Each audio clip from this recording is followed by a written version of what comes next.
Imagine a sunny day, a county coffee shop on a street corner. Nothing portends trouble, but then she enters the scene, a young girl with a defiant demeanor. Her looks, her words, her gestures, everything is soaked with contempt. She lashes out at an elderly man who is sitting quietly at his table. Insults, taunts, rage, but after a moment, her face pales. She realizes who she has just tried to humiliate. What happened? Who is he? And why did her actions turn into a nightmare for her? Watch to the end to find out the whole story.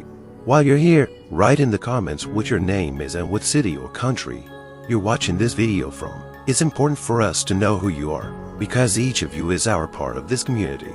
Thank you for being with us. Enjoy the show. The soft light was shining through the large windows of the county coffee shop, Sunny Brew, casting a warm golden glow all around. It was a warm spring day outside. Passers-by strolled leisurely along the sidewalk. Someone came in for fresh baked goods, and someone just enjoyed the soft breeze. Inside the cafe, the atmosphere was peaceful. A jazz tune played softly. Customers chatted in low voices, laughing, and the delicate aroma of freshly roasted coffee wafted through the air. At one of the tables by the window, sat an elderly man, Henry Wilson. In his 70 years, he looked confident and dignified, a trim posture, a neat suit, and a soft, warm gaze that concealed his many years. He was leafing through a small notebook with yellowed pages, occasionally taking a sip from a mug that left light traces of steam on the glass table. Nothing seemed to disturb his tranquility. At the opposite end of the coffee shop, a young girl named Katie Brooks had just ordered. She was about 22 years old,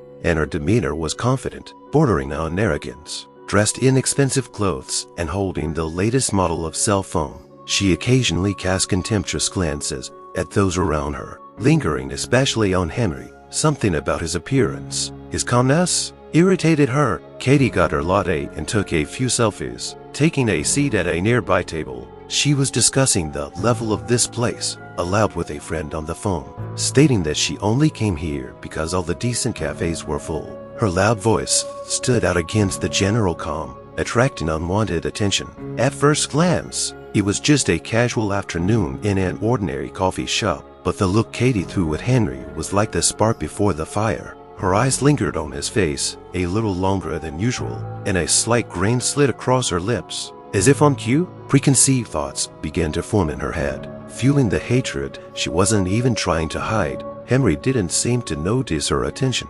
He continued to write in his book, making occasional notes, but the atmosphere in the cafe was already beginning to change. Those who sat closer to Katie began to catch her irritated glances and to hear snippets of her sarcastic remarks. It was a day that should have ended as it had begun, calmly and without incident. But at this very moment, fate decided to intervene, weaving the lives of the very different people into a tense knot that was about to break. Kathy Brooks took a sip of her latte and looked around the coffee shop with lazy disdain.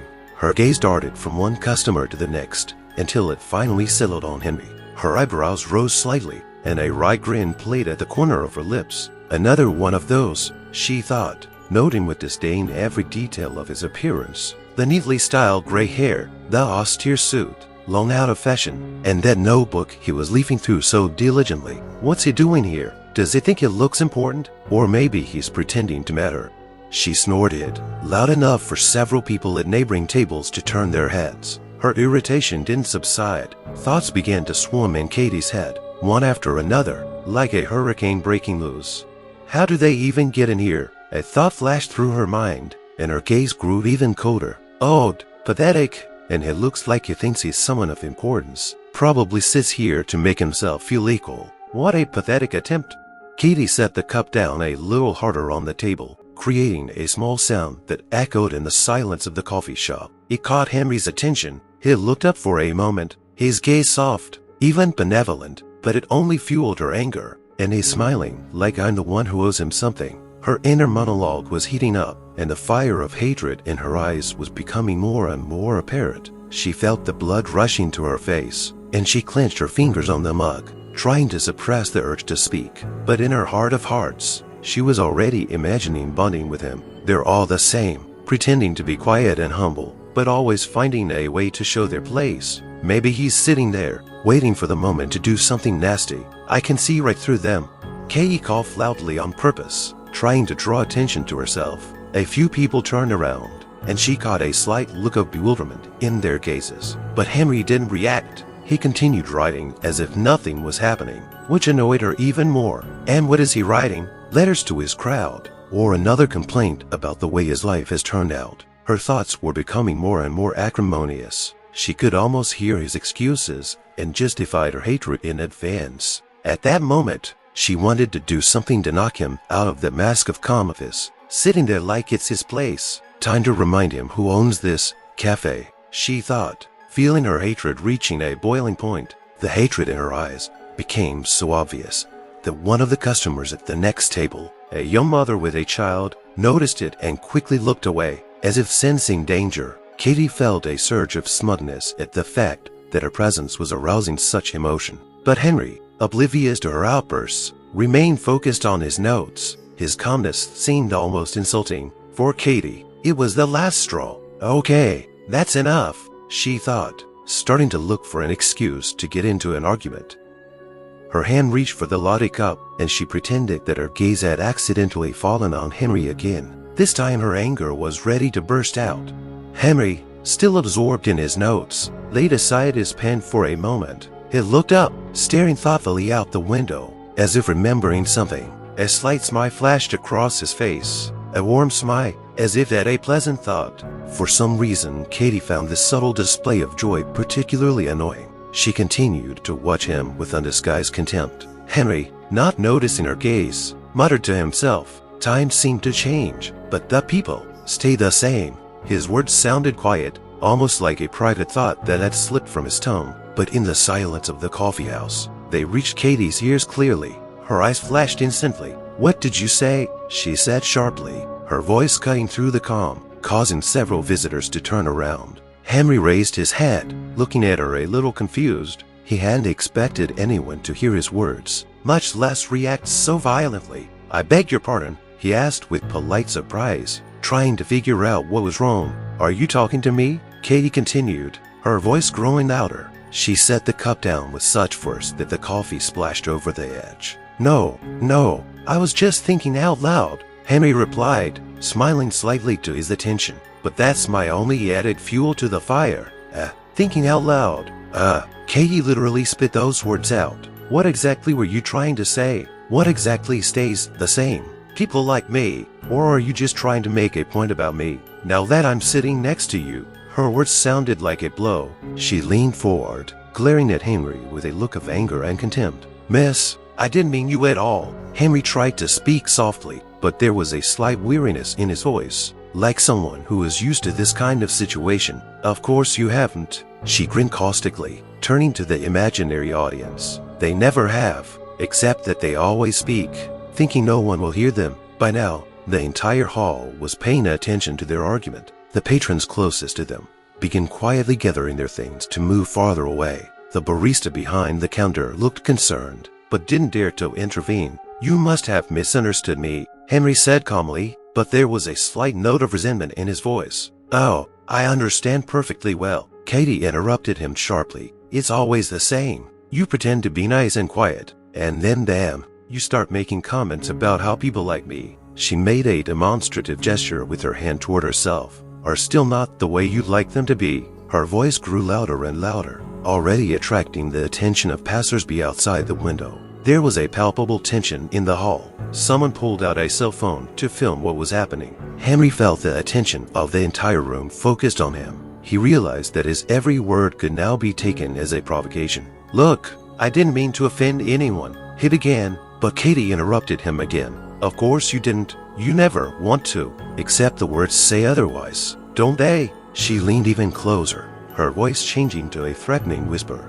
"I know people like you. You think you can sit here and look at me and think you're better than me." Henry pulled back, feeling her hatred literally pressing down on him. His gaze became more serious, but he remained calm. "I don't think I'm better than anyone, but I guess it's easier for you to think otherwise," he said quietly but firmly. Those words were the last straw for Katie. She rose abruptly from her seat, her chair creaking backward, nearly falling over. "Oh, yeah, now you're telling me how to think. You think you can talk to me that easily?" She raised her hand, and for a moment, it looked like she was ready to hit him. Henry didn't move. His calm, bordering on indifference, only made her even more angry. The coffee house frowned. Time seemed to stand still, and everyone waited to see what would happen next. Katie stood, her eyes throwing lightning bolts. The air around her seemed charged with electricity. Her voice, previously half restrained, now sounded like a hate-filled scream. "Do you have any idea who you are?" she blurted out, pointing her finger at Henry as if he were a defendant on trial. "You think you can sit here, in this cafe, among normal people? You think your senile smile and that stupid book make you something more than you are?" Henry stared at her in silence, his composure unwavering, but his expression became serious. He didn't answer, didn't interrupt her, which made Katie even more agitated. "You're just an old man who should be grateful to be here at all," she continued, sitting there like you're our equal, like your words mean something. "But you know what? You're nothing. You're nothing." She almost shouted the last words, and her voice was filled with the anger that had been building up somewhere in her soul for a long time. Now her gaze shifted from Henry to the others. "Do you all see this?" She turned to the audience, waving her hand in his direction. "You all just keep quiet, like nothing's happening. This is a typical example of how people like him think they can be on par with us." A few people tried to avert their eyes, but the tension in the room had become so thick, you could literally feel it. There was silence in the air, interrupted only by her voice. "Look at him," she shouted again, her voice as sharp as a razor. "His suit, what kind of rags is that anyway? You don't even have money for normal clothes, and you still think you can come here?" Henry sighed quietly, trying to pull himself together, but Katie wasn't going to stop. "You probably think that because you're so old and wise, you can do anything, don't you?" She grinned contemptuously. "But the truth is, you're just a pathetic remnant. People like you will never be on par with us. You just live in a world that's too good for you." Her words grew louder and harsher. There was no hint of restraint in them, only pure, naked hatred. "An idiot with a book," she added sarcastically. "What are you even writing about? About your useless life, trying to pretend you're leaving a mark, like anyone cares." Henry slowly raised his eyes to her, his gaze hard but without anger. He just stared at her, like a man who'd seen this kind of thing many times before, and knew it wouldn't change anything. But that only made Kitty even angrier. "Don't look at me like that," she shrieked, her voice trembling with anger. "You have no right. Do you even know your place? Because let me remind you, your place is where I say it is." She took a step closer, leaning toward him to make her words sound even sharper. "You'll always be in last place. Always. Because people like you are worthless." These words, spoken loudly and clearly, caused the hall to tremble. Even those who had previously tried not to interface now looked stunned. A few people began to whisper, and someone nervously reached for the phone to record what was happening. Katie, feeling on top, gave Henry one last contemptuous look, preparing to move on to more humiliation. Her hatred knew no bounds, and it seemed impossible to stop it. There was a dead silence in the coffee shop. It seemed that even the music coming from the speakers had stopped. So as not to disturb the tense atmosphere, all eyes were fixed on the scene playing out in the center of the room. No one dared to move, as if any movement might attract Katie's attention and make them the next target of her wrath. A young couple sitting at a neighboring table looked particularly agitated. The man leaned closer to the girl and whispered something to her, trying to calm her down. She held the cup in her hands, but her fingers gripped the porcelain so tightly that she seemed ready to crush it. At the counter, a barista named Ellen was fidgeting nervously with her apron. Her face was flushed, and she glanced fearfully at Katie, but she didn't even think about interfering. She glanced over at her coworker, Daniel, who was standing nearby pretending to wash mugs. His hands were shaking slightly, and the soapy water dripped onto the floor, leaving stains. "What to do?" Ellen whispered, barely audible, as if afraid her words would be overheard. "Nothing," Daniel replied, casting a wary glance in Katie's direction. "Just wait, maybe she'll calm down." Closer to the exit, a woman with a small child cautiously rose from her seat. Her eyes were fearful, and she clutched the baby tightly to her, trying to move stealthily toward the door. But her clumsy movements attracted attention, and Katie turned her head in her direction for a moment. "What? Are you leaving? Afraid I'm going to jump you," she said with a wry grin before turning back to her target. "Henry," the woman frowned, her face pale. She lowered her head, holding the child even tighter, but she didn't dare make a move. In the corner of the hall, a man in his 40s, dressed in a strict suit, was trying to quietly reach for his cell phone to film what was happening. His fingers were trembling, and the screen glowed brightly like a beacon in the night. He had already started recording, but the screen slipped out of his hands and hit the floor with a loud thud. Katie turned sharply. Her gaze was like a knife. "Are you taking pictures?" she yelled. "Do you think you have the right?" "And no, it's accidental," the man mumbled, quickly picking up the phone from the floor and stashing it in his pocket. "Keep your mouth shut," she spat out. Focusing on Henry again, the old man at the other table stood up, as if intending to say something, but his Saturday backed down when he saw Kathy cast a fleeting glance at him. Her aggression was like a predator waiting for its next target. At that moment, it was clear that fear had gripped everyone. It wasn't just fear of conflict, it was a paralyzing terror of a man whose malice could easily descend on anyone.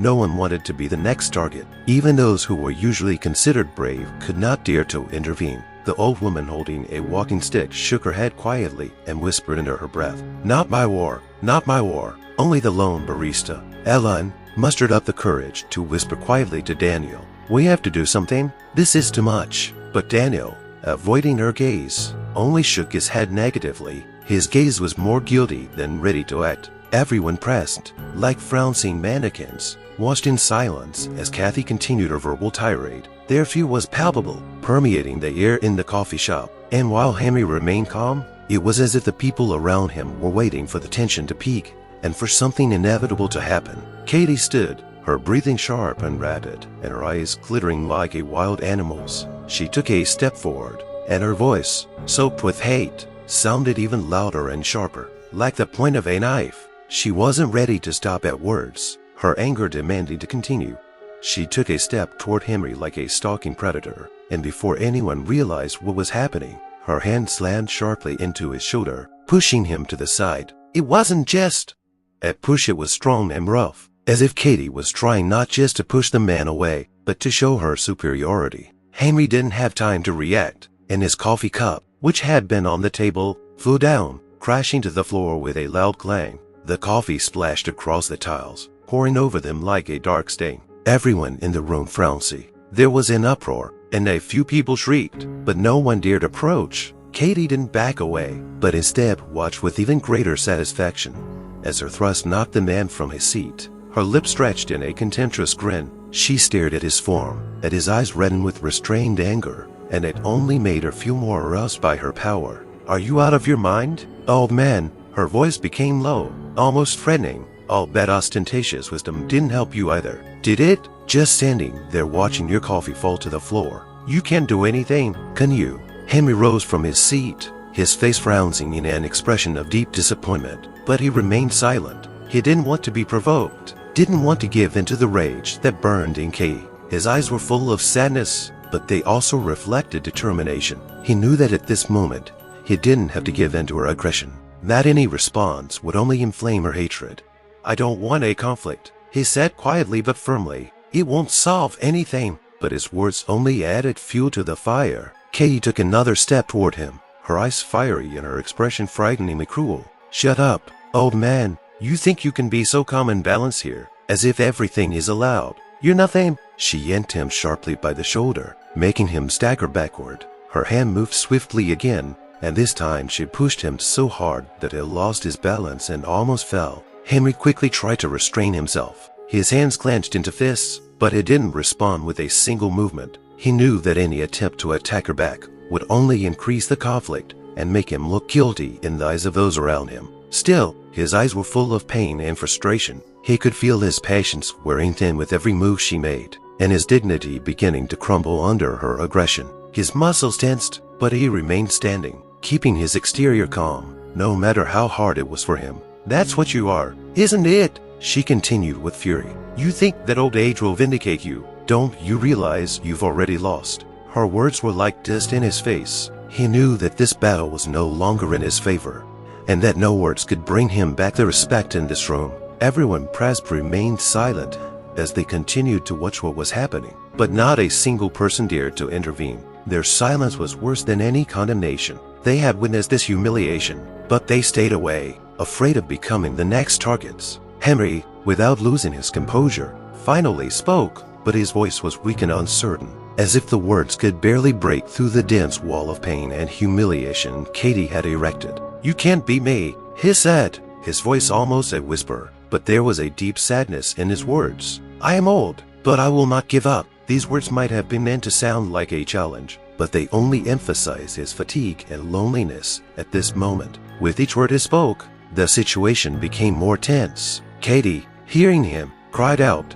"You don't understand anything. Old man, you don't understand what it's like to be young and strong. What it's like to stand up for yourself.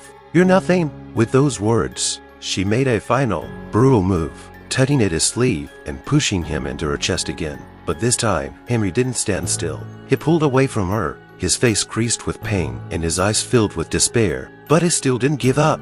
Katie stood directly in front of Henry, her face contorted in a wicked grin and her eyes blazing with resentment. She could feel her aggression flaring, and how, with every word she said, he was losing more and more of his dignity. She knew he wouldn't respond, and that made her attack all the more brutal. Her words were a weapon of destruction. "You don't even look human," she began, scrutinizing his aged face. "All I see are wrinkles and gray hair. All these years they've done nothing but make you look like a wreck. Do you even look at yourself in the mirror? Your skin is all blotchy. Your eyes are faded. It's pathetic." She paused to savor the result of her words. Henry stood before her, his face flushed with shame, but he remained silent. He didn't want to give her another victory, but his body treacherously trembled at these insults. "And you're probably proud of that, aren't you?" she continued, now pointing at his clothes. "Oh, yes, of course." Her laughter was mocking and loud, raising even more attention. "Apparently,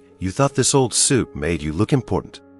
Really? You can't even afford normal clothes. Look at you. You're pathetic." She stepped closer to him, almost right up to him, and his face frownsy in an expression that was a mixture of pain and unspeakable frustration. But Katie was at the peak of her anger and had no intention of stopping. "You think your age gives you any right to respect? You're just a worthless old man who's lost everything he could have once achieved. You could have been someone if life hadn't broken you so easily. Don't you think?" Her voice grew louder, laden with sarcasm. "Did you ever matter to anyone in the slightest? Or do you just live by inertia, like some shameful shadow?" She giggled, her laughter now loud and intimidating. The audience in the coffee shop was watching, but still hesitant to intervene. They were shocked, but at the same time, the sight seemed to mesmerize them, like a tragedy in which they could not afford to be heroes.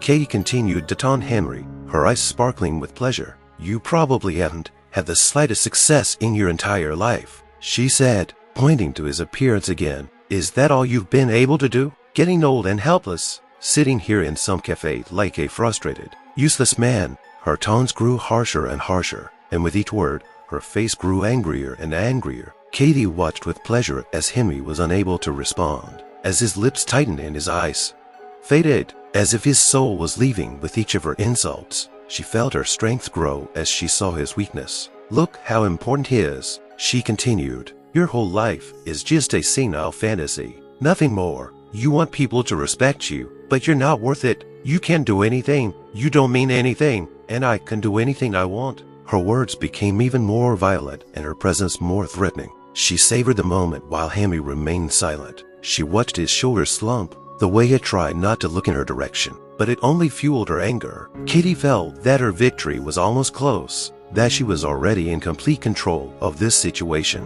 "You don't even realize that your status is a complete non-entity," she spat out, stepping forward to get even closer to him. "You don't deserve respect, and even if you wanted to, no one would look at you as a human being. You're just nothing." With those words, she pushed him again, but now it wasn't just a push. Her motion was hard, like a boa constrictor squeezing its victim. Henry swayed forward, but didn't fall. He tried to pull himself together, but with every word she said, his will to fight faded more and more.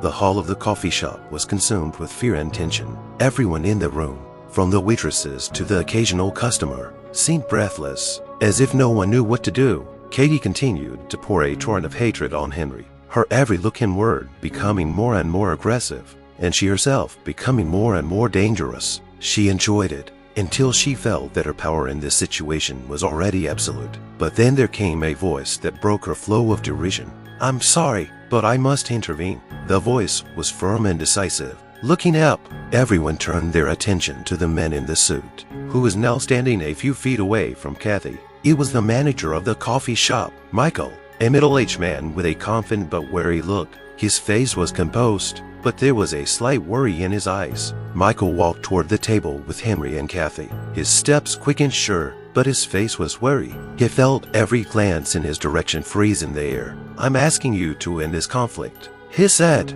looking directly into Katie's eyes. His voice was firm, but with a note of politeness, as if trying to avoid escalation. "We don't tolerate aggression or violence in our establishment." Katie turned to him, and an evil spark immediately flashed in her eyes. Her smile was mocking, but bitter. She took a step forward, so that they were no more than a couple of meters apart. At this moment, her aggression was directed not only at Henry, but also at the manager who dared to interrupt her speech. "Do you really think you can stop me?" she asked, her voice growing louder and a sarcastic grin spreading across her lips again. "Are you on my side or something? If you think I'm going to listen to you, you're sorely mistaken." Her words didn't sound like mere threats. There was a clear threat of violence in them, and she clearly intended to prove her strength not only to Henry, but to everyone around her. Michael felt the situation spinning out of control. He knew he had to stop her, but deep down he realized that her rage was unstoppable with mere words. She was like a volcano about to erupt.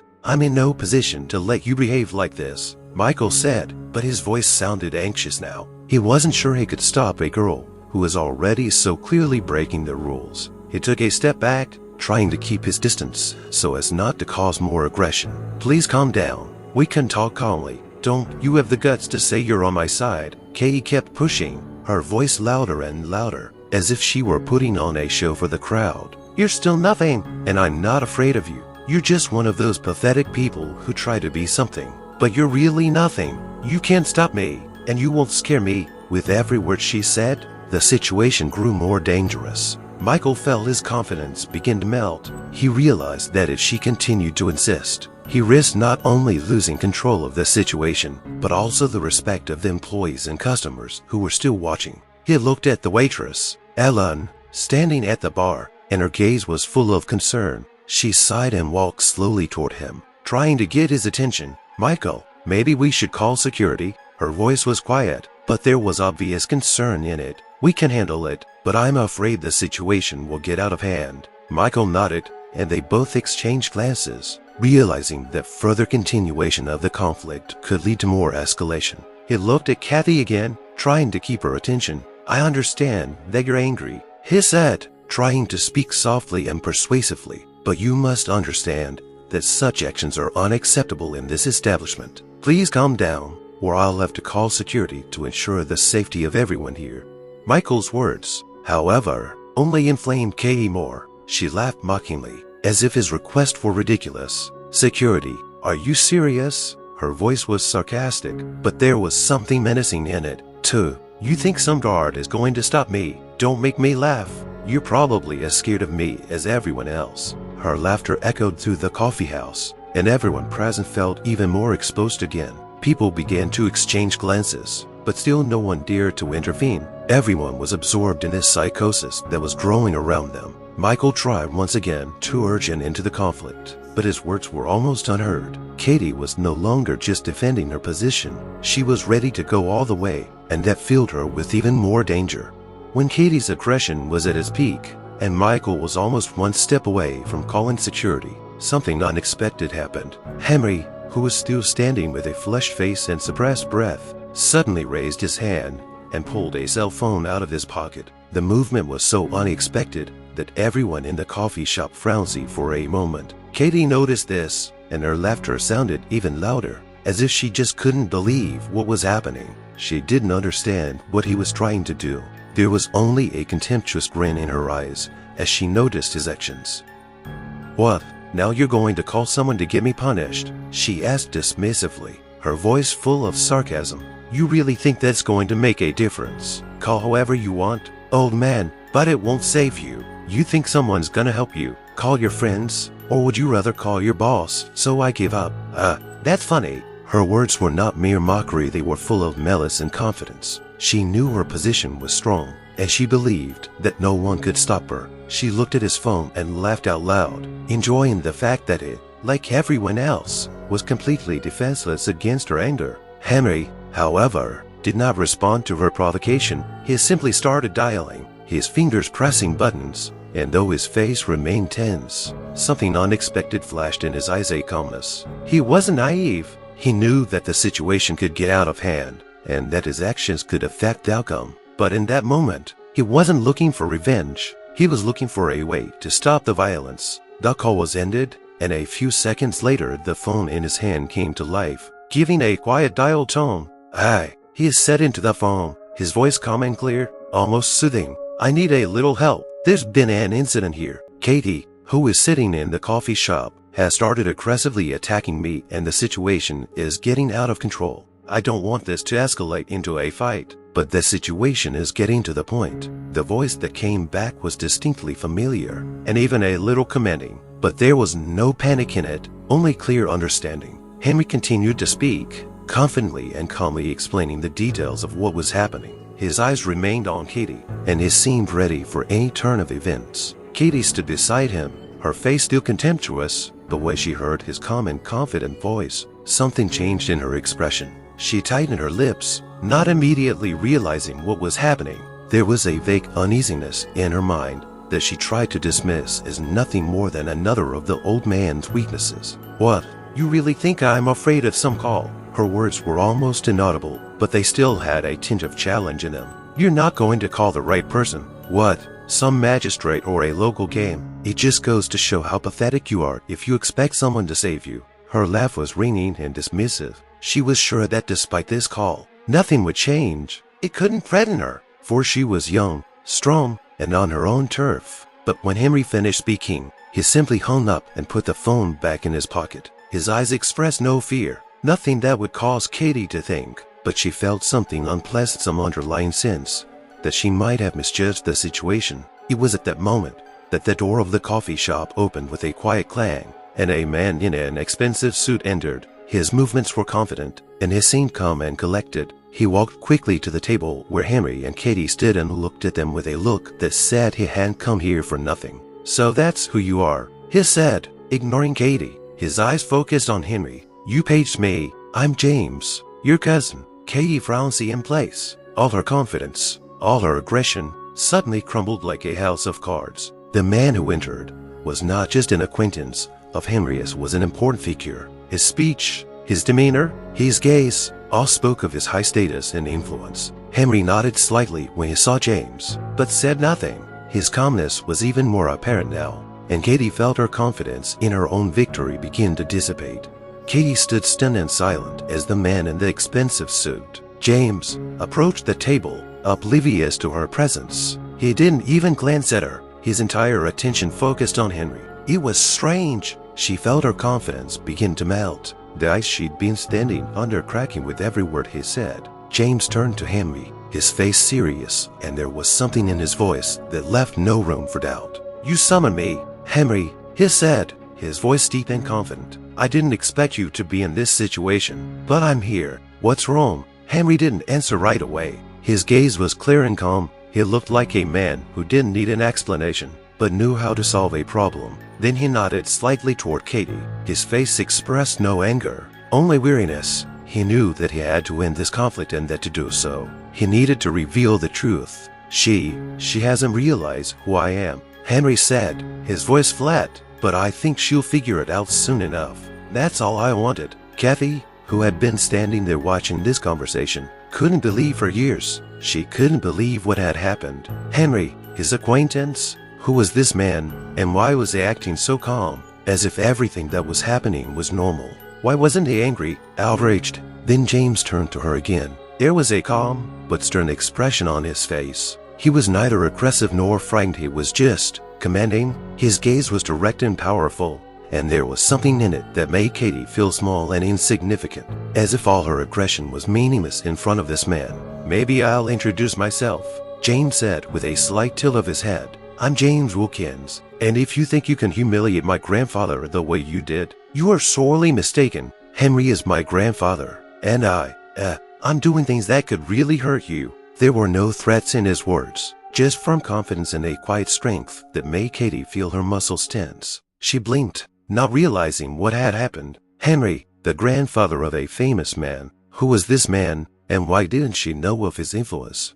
James, as if knowing he had just broken her confidence, continued without speeding up his speech. I'm a civil rights attorney, and you may have heard of me, but you're hardly interested until your life is in the spotlight. My grandfather is Henry Wilkins, and I will fight for his honor for what you did. You didn't just insult him. You got involved in matters that could affect people far more serious than you can imagine. Katie stood there as if stunned. She couldn't understand what had just happened. Her gaze darted from Henry to James, and then back to the man standing in front of her, with an expression of such inner calm that she felt her invulnerability fade.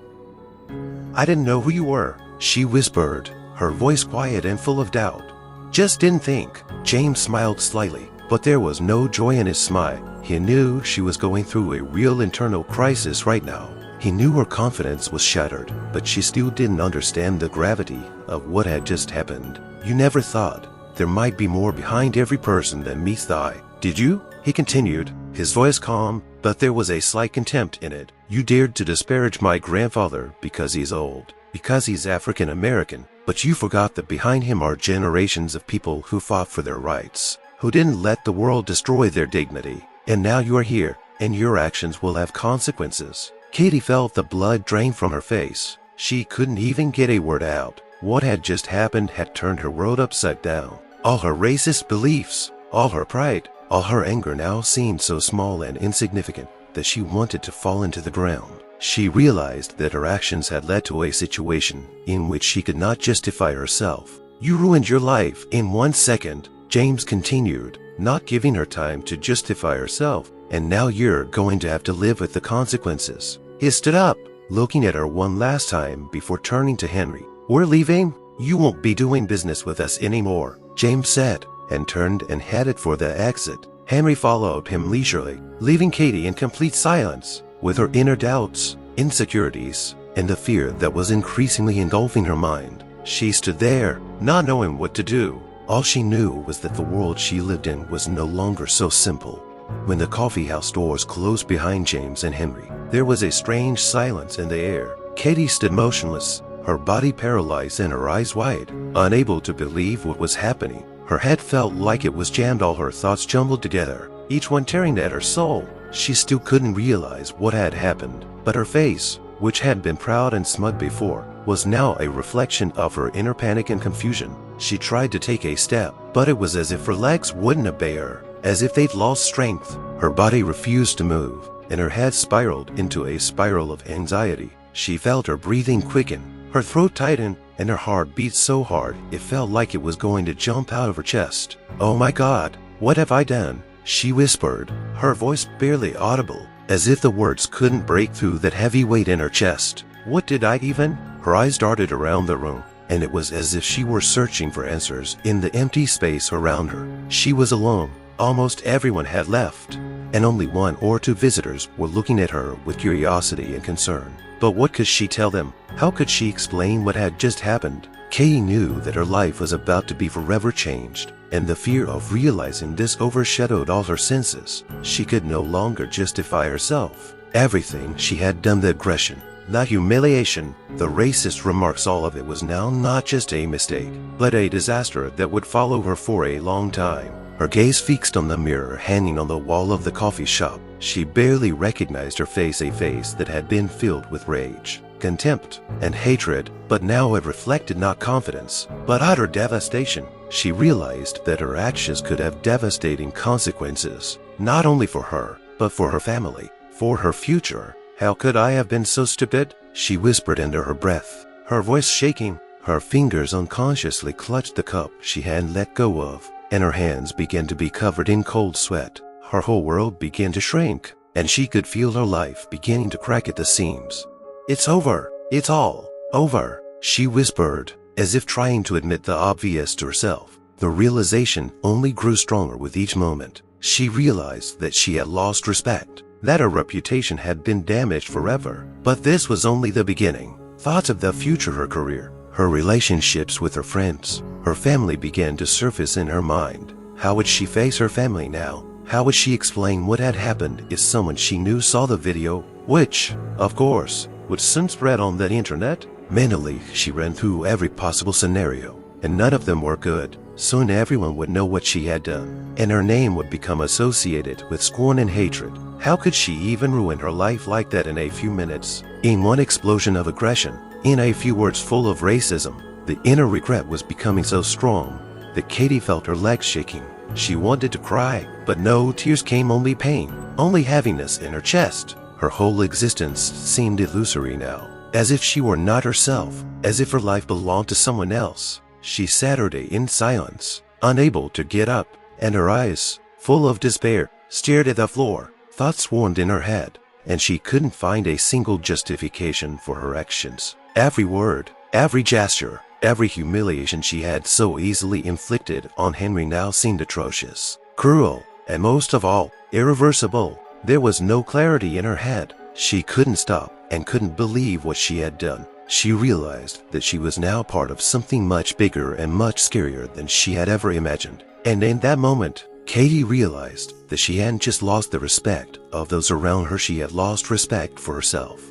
Katie sat her day at the table, trying to collect her thoughts, but every word, every look she felt on her face only added to her misery. And the longer she sat her day there, the clearer it became that the world around her had changed. To all those feelings of fear and shame, a new one had been added: judgment. The audience in the coffee shop, frowning and watching the situation, couldn't stay in the shadows now, and something in their stares full of contempt, resentment, and anger made her heart clench in her chest. At first, it was a subtle tension as a few people exchanged glances, but then those glances grew harsher, and the judgment became impossible to ignore. One by one, people began to stand up, looking at her with a coldness full of disappointment. How can you raise your hand against an elderly man? How can you humiliate him just because he's old? Because he's black? These questions rang out in their stares, in their whispers. Every one of them who had ever witnessed this conflict now felt it necessary to express their opinions. Even if silently, Katie could feel the heat of shame flaring on her skin. Every look, every gesture of these men spoke of the fact that they were not just observers, but judges of her actions. The first reaction came from a young guy who, standing at the cash register, turned around and said, "Are you out of your mind? How can you treat a person like that? He's old. He doesn't deserve to be insulted by you." Katie felt her face flaming with shame. She tried to avoid his gaze, but his words stirred something in her soul, as if she were just now realizing what she had done. Then an elderly man at a neighboring table, shaking his head quietly, said, "People like you should learn to respect their elders. No matter what color they are, all your aggression is fear and ignorance, not strength."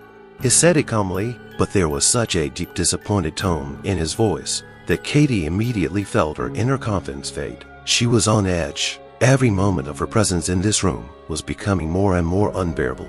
The salesman from behind the counter, whom she had previously underestimated, stepped forward, not hiding his displeasure. "Look, you insulted an old man, but if you think we're going to keep quiet because you needed to feel your power, you're wrong. We don't tolerate people like that in our establishment." There was not just rage in his words, but determination. His words seemed to stab into her like a knife, making her feel alien and unwanted. He added, turning to the others, "I will not cater to those who come here to humiliate others. Humanity comes first." Katie felt guilt, shame, and fear tormenting her. She couldn't sit still anymore, couldn't pretend that everything was going to be okay. The people around her were staring, and she felt that stare as if it were a dagger ready to pierce her soul. Every word these people said hit her mind, and all she could do was sit in silence, hunched over with the realization that she had lost respect. And not just for herself, she was no longer respected, even by those who might have previously supported her. In that moment, Katie realized that the racism and violence she had so easily thrown into the world was now her curse. She realized that all her attempts to justify herself, all her false beliefs, would not be able to bring her back to the moment she had done it all. That scene, those looks, those words would all follow her, and she could never take it all back again. The audience now saw her as the kind of person who deserved no forgiveness, only condemnation. And then she realized how terribly painful it was to be in her position, how it felt to be the object of scorn from those who had previously been mere passers-by in her life. The shame and fear began to turn gradually into real panic. Katie Saturday at her desk, clenching her hands into fists, trying to suppress her raging emotions. She couldn't think of anything else but what had happened and how she could fix it. Every word she'd spoken to Henry now hung in her head like a heavy weight from which there was no escape. She tried to focus, but her thoughts were jumbled. Hate, contempt, aggression, all those feelings that she had once so easily dismissed from her mind now returned with much greater force. Her breathing became heavy, as if someone was squeezing her chest. She realized that she couldn't change anything, that her actions had left a mark that couldn't be erased. But what if it was possible to at least try? Her gaze wandered to the exit, where Henry stood. Oh, in spite of all she had said and done to him, was still a man who had not lost his dignity. He stood like a stone statue, his face calm, but his eyes, those eyes she had once despised, were now full of something more: pride, respect for himself and his life. He was a man who didn't need her apologies. He was so much stronger than that. But that didn't stop Katie. She stood up, her legs trembling, but she walked toward him nonetheless. Her heart was beating faster than ever. It wasn't just regret, it was a desperate urge to make a difference. She had to make amends somehow, if only minimally. Henry, her voice shook, and she tried to make herself speak, but the words sounded uncertain. I want to apologize. I don't know how it could have gotten this far. I shouldn't have done that to you. Please forgive me. It was a mistake. She fell silent, clenched her fists, and looked into his face again. She'd been waiting, hoped, but there was no answer. He turned slowly, and her heart clenched as he spoke, his voice quiet but firm. You don't realize what you've done. It's not just a mistake. Katie, you can't just say, I'm sorry, and make it up to me. What you've done is so much more than words. He didn't turn around. His back was toward her, and he didn't make eye contact with her. He kept walking toward the door, and his every step echoed in her chest like a hammer-breaking stone. Katie felt her face grow hot with shame again, the bitterness and contempt returning to her soul. She tried to say something, but the words wouldn't come. All she could do was watch him leave the coffee shop with his head held high. There was no anger or aggression in his movements. He was simply resolute, like a man who had gone through adversity and overcome it. He didn't look for excuses. He didn't allow himself to be humiliated. His gaze didn't demand forgiveness. He hadn't needed it for a long time. When the door closed behind him, Katie stood in silence. All her attempts to make things right, all her words, were useless. She realized that no apology could change what had already happened. She hadn't just insulted him, she had torn apart something far greater. She had destroyed trust, respect, and everything that could have been between them. And now she was alone in this guilt of hers. Every word of apology seemed too small to make up for her cruelty. She couldn't believe she had done this. Fear and shame squeezed her heart, and she realized that the apology she had tried so earnestly to utter would not be accepted because it was empty, and no one would be able to forgive her until she herself changed.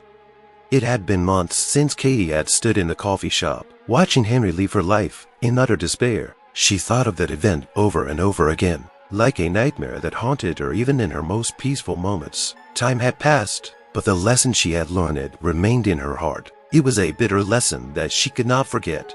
She realized that hatred was a force that could destroy not only relationships between people, but people themselves. Her own words, her aggression, were all part of this destructive force. She realized that hate had no justification. No matter how she justified her actions, it was still the destruction of something valuable. Katie thought about how easily she had fallen into the trap of prejudice, not thinking about the consequences, not seeing beyond her fear and contempt to the people she was humiliating.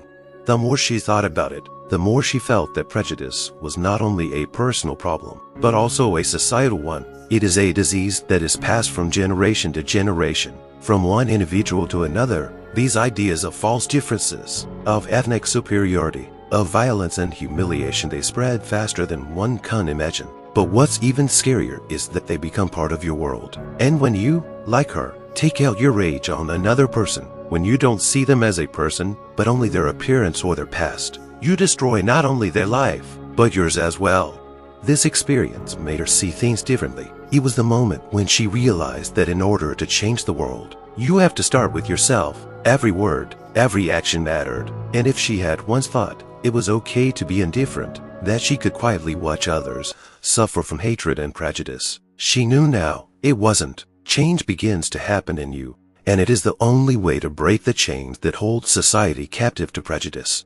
She remembered Henry, the man she had insulted, and her bitterness at his failure to forgive her never left her. But now Katie realized that real change begins not with forgiving others, but with forgiving herself. By admitting her mistakes and recognizing her responsibility, she was on a path that could eventually lead to the eradication of prejudice not only in society, but also in herself.